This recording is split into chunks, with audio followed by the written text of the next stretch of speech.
टमाटर आप कच्चे खाते हो या फ्राई खाते हो? आप कहेंगे हम तो फ्राई नहीं खाते। जी हाँ, ज्यादातर लोग हमारे यहाँ टमाटर कच्चे ही खाए जाते हैं सलाद के तौर पे, या सालन के अंदर खाए जाते हैं, या केचप वगैरह दूसरी बनती है। लेकिन अब दुनिया में कहीं भी जाएं, अच्छे होटलों में, पूरी दुनिया में हमने घूमी है, वहाँ क्या होता है, तले हुए टमाटर आपको नाश्ते में खसूसन और लंच के साथ आपको सलाद के साथ ज़रूर मिलेंगे। ये क्यों होता है भाई? टमाटर में अल्लाह ताला ने एक ऐसी चीज़ रखी है, दो और कंपाउंड के साथ मिलके ये बड़े हुए प्रोस्टेट गदूद यानी लार्ज प्रोस्टेट का एक इलाज भी है।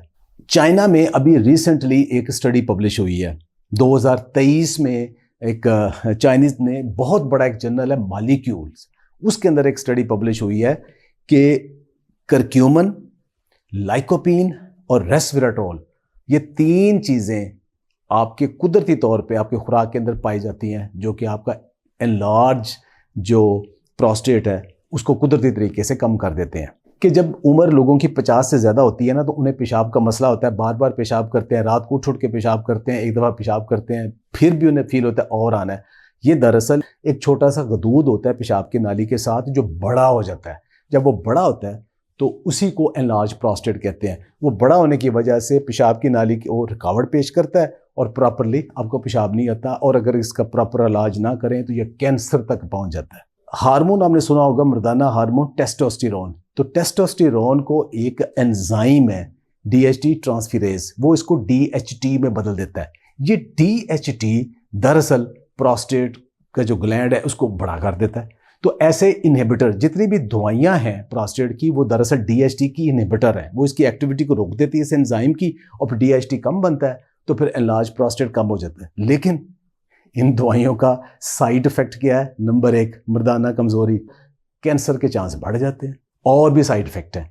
तो इतनी खतरनाक साइड इफेक्ट के साथ फिर क्या फायदा? अल्लाह ताला ने कुदरती हल रखा है।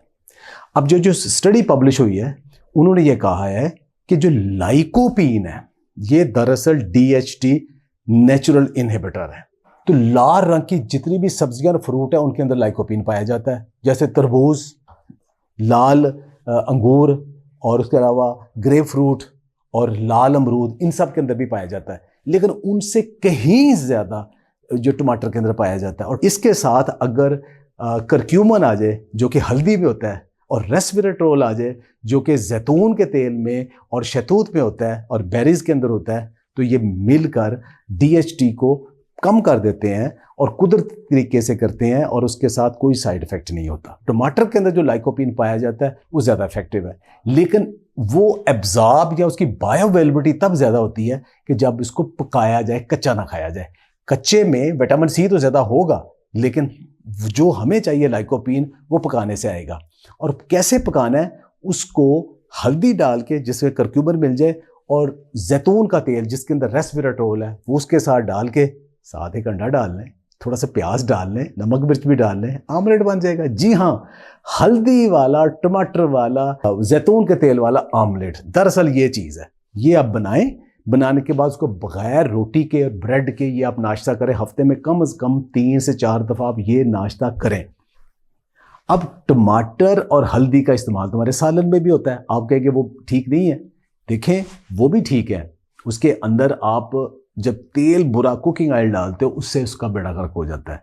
तो बेहतर ये कि अलहदा से ऑमलेट की शक्ल में, या सिर्फ हल्दी, टमाटर, जैतून के तेल के साथ तवे के ऊपर गर्म करके कभी कभार वो खा ले अलहदा से, एक नुस्खे के तौर पे। इसके अलावा आप किसी और तरीके से भी यूज़ करेंगे, लेकिन ज़रूर से ज़्यादा टमाटर हर रोज़ भी बहुत ज़्यादा खाना शुरू कर देंगे तो फिर ये बहुत सारे लोग यूरिक एसिड को कोई बीमारी नहीं है। जिस बंदे का यूरिक एसिड महीने 2 महीने से मुसलसल ज़्यादा है, उसका लाइफस्टाइल बुरा है। दरअसल वो ज़रा एहतियात करे, उसको ठीक करे। मज़ीद बेहतर करने के लिए इसको और क्या करना है? साथ आपको रेस्वेराट्रोल चाहिए, जो कि शहतूत के अंदर भी है, बेरीज के अंदर भी है, और जैतून के तेल में है। फिर आपको साथ इसके जिंक और आयरन भी चाहिए, इस सारे सिस्टम को बेहतर इफेक्टिवली काम करने के लिए। अब ये आपको कहाँ से मिलेंगे? अंडे से मिलेंगे जो ऑमलेट के अंदर है, ये आपको गोश्त में मिलेंगे, ये आपको नट्स में जैसे कि पिस्ता और मूंगफली खास तौर पे उसके अंदर मिलेंगे। जिंक, आयरन, मैं ऐसे नहीं बार बार नाम लेता, मोरिंगा, किनवा, चिया, इन तीनों के अंदर बहुत अच्छी क्वांटिटी में मौजूद है। तो इन तीनों का भी खुराक का हिस्सा बनाएं।